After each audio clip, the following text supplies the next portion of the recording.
On October 30th, 1961, a Soviet bomber flew over a remote Arctic island called Novaya Zemlya and dropped a single bomb. The bomb was so large it could not fit inside the aircraft's bomb bay. It had to be carried externally, hanging beneath the fuselage. The bomb was attached to a parachute, not to land it safely, but to slow its descent enough for the bomber to escape the blast radius. The pilot was told he had a 50% chance of surviving. He climbed into the cockpit anyway.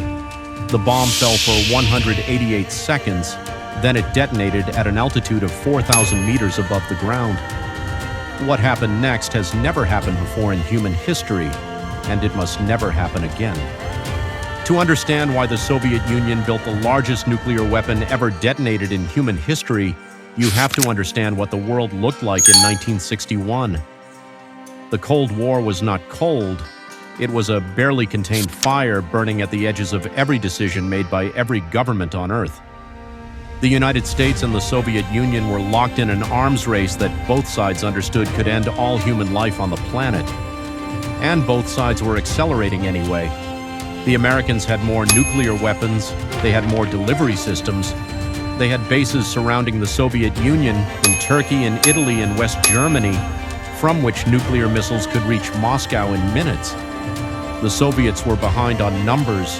They could not match the Americans bomb for bomb, missile for missile. So Soviet Premier Nikita Khrushchev decided to match them in a different way, not quantity, magnitude.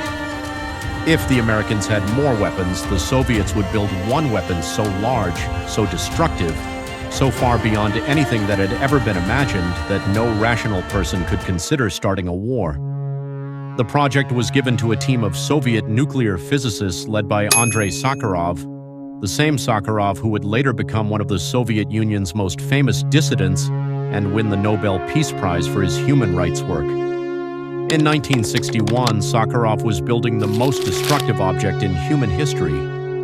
The weapon was given a designation, RDS-220. The Americans would later call it the Tsar Bomba, the king of bombs.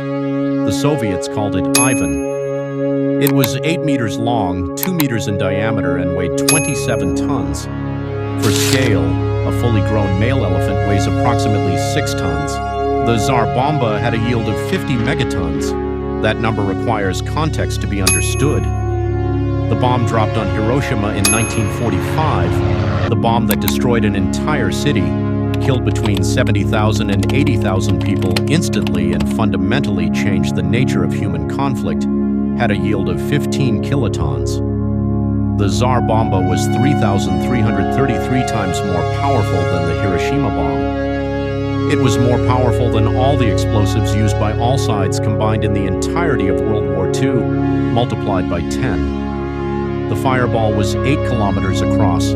The blast wave circled the entire Earth 3 times. The mushroom cloud rose to 67 kilometers, 7 times the cruising altitude of a commercial passenger aircraft, well into the mesosphere, the layer of atmosphere where meteors burn. The thermal pulse from the detonation could cause third-degree burns at a distance of 100 kilometers from the blast point. For reference, 100 kilometers is the distance from the center of London to the outskirts of Cambridge. If the Tsar Bomba had been detonated above central London, every person in London, in Essex, in Kent, in Surrey, in Hertfordshire, and in parts of Oxfordshire would have received third-degree burns from the heat alone, before the blast wave arrived. The seismic shock from the detonation registered as a magnitude 5.0 earthquake on monitoring stations around the world. Windows shattered in Norway and Finland. The flash of light was visible from a distance of 1,000 kilometers. The Soviet scientists who designed the bomb had originally planned a yield of 100 megatons, double what was eventually detonated.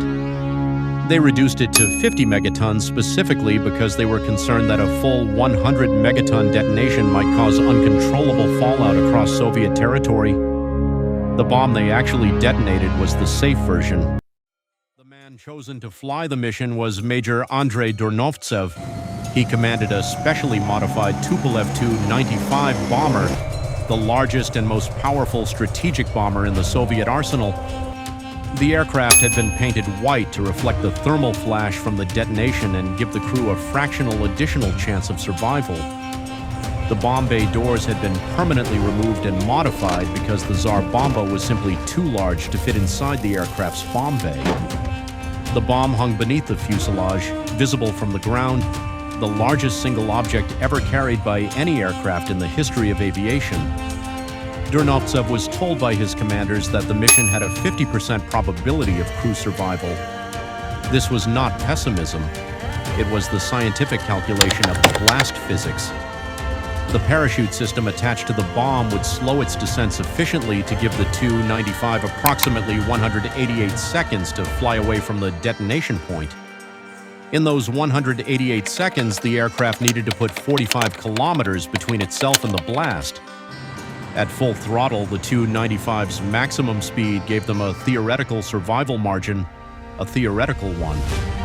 The actual survival margin depended on the parachute opening correctly, the bomb falling at the predicted rate, and the aircraft's engines performing perfectly at maximum power for 3 minutes and 8 seconds. Any deviation from any of those variables meant the crew would be inside the lethal radius when 50 megatons detonated. Dernovtsev climbed into the cockpit. A second aircraft, a Tu-16 observation plane, followed at a distance, carrying cameras and scientific instruments to document the detonation. The crew of the observation aircraft had been given an even lower survival probability. They flew anyway.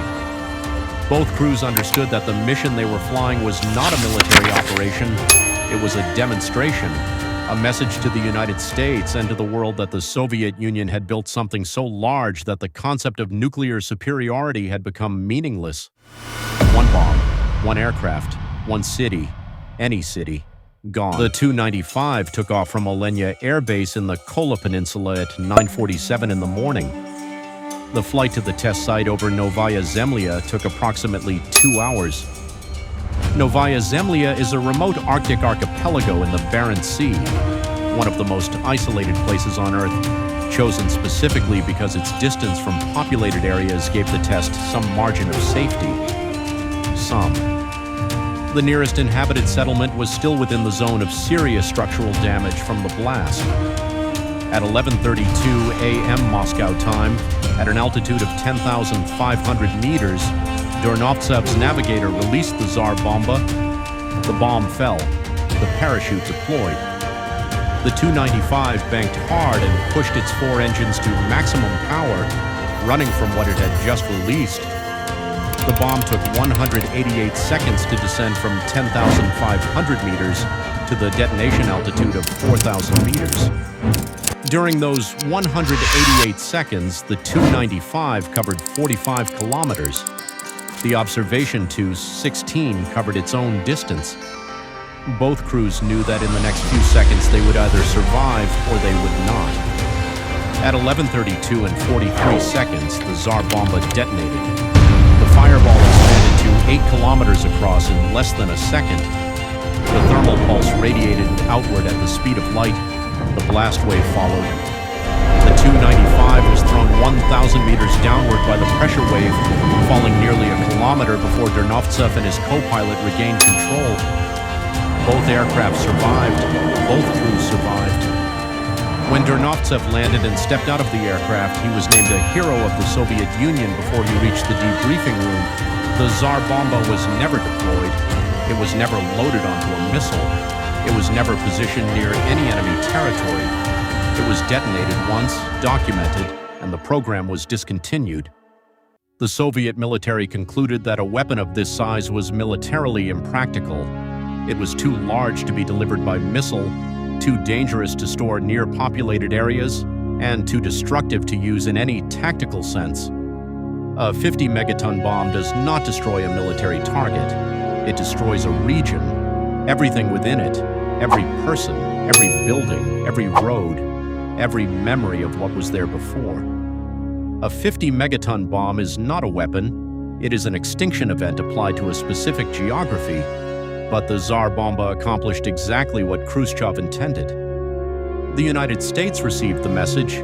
The arms race shifted. Both sides began to understand that there was a level of destructive power beyond which more destructive power became meaningless.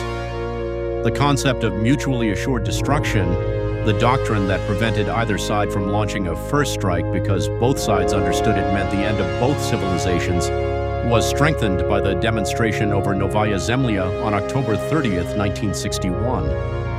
The Tsar Bomba did not start a war. It may have prevented one. Andrei Sakharov, the physicist who led the design team, spent the rest of his life haunted by what he had built. In his memoirs, he wrote that he felt a physical sense of sin after the detonation. He became the Soviet Union's most prominent peace activist, argued against nuclear testing, and was eventually awarded the Nobel Peace Prize in 1975. The Soviet government responded by sending him into internal exile. The man who built the most powerful weapon in human history spent his final years under house arrest for telling the government that built it to stop. The Tsar Bomba's casing is currently on display in a museum in Sarov, Russia, the closed city where it was designed.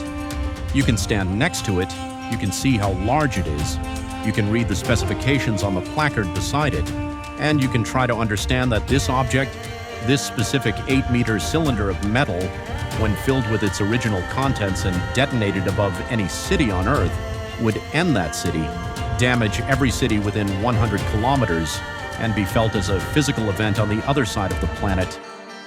It was built in 1961. The physics that made it work have not changed. The knowledge of how to build it has not disappeared. Like and subscribe to Genzo for more stories about the things humanity built that it does not fully understand how to live with.